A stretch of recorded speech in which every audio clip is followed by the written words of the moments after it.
और वहीं एलजी मनोज सिन्हा का कहना है कि हमने 16,000 करोड़ रुपए का दिफाई सामान बरामद किया है। Manoj Sinha north tech symposium में शिरकत के मौके पर यह बात कह रहे थे। एलजी ने इस किस्म के सिंपोजियम को वक्त की अहम जरूरत करार दिया। आयोजित मैं समझता हूं कि ये पहली बार इस तरह का आयोजन हुआ। वैसे तो नाम इसका 15th है, लेकिन एकेडमिया और मैन्युफैक्चरर के साथ मिलकर के ये पहला आयोजन है।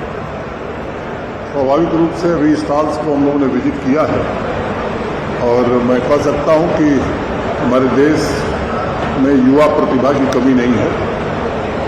एक बहुत सराहनीय निर्णय भारत सरकार ने किया, क्योंकि दुनिया के सबसे बड़े इंपोर्टर देश हम डिफेंस इक्विपमेंट के हो गए और कुछ लोग को तर्क देते थे कि साहब एफडीआई नहीं परमिट करना चाहिए। बाहर से हम एफडीआई वाला ही सामान खरीदते थे और अपने देश के मैन्युफैक्चरर्स एफडीआई ले आकर के मैन्युफैक्चरिंग करें, उस पर प्रतिबंध लगाते थे। तो मुझे लगता है कि एक अच्छा निर्णय हुआ है और 62, 65, 71 और 99 4 युद्ध देश ने लड़े और जिस तरह से वारफेयर बदल रहा है, जिस तरह से टेक्नोलॉजी आगे बढ़ रही है, मुझे लगता है कि ये समय की आवश्यकता थी कि हमारा देश भी इस तरह के निर्णय ले और जो लक्ष्य रखा है माननीय प्रधानमंत्री जी ने, रक्षा मंत्री जी ने, कि 2027 तक 70% आत्मनिर्भरता भारत को इस क्षेत्र में मिलेगी।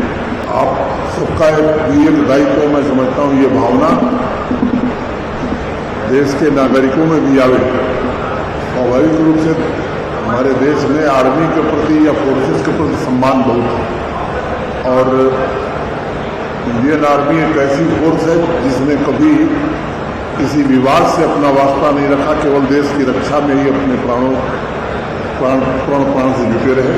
मैं उम्मीद करता हूं कि आने वाले 4-5 साल में अच्छे इक्विपमेंट्स के साथ और जो मॉडर्न वॉरफेयर होने वाला है, उस भारतीय सेना पूरी तरह से तैयार होगी। और मैं अपने मैन्युफैक्चरर्स एसोसिएशन को भी बधाई देना चाहता हूँ। एकेडमिया के भी लोग जुड़ गए हैं। एक अच्छा वातावरण बना है, निश्चित रूप से हम इसमें सफल होंगे।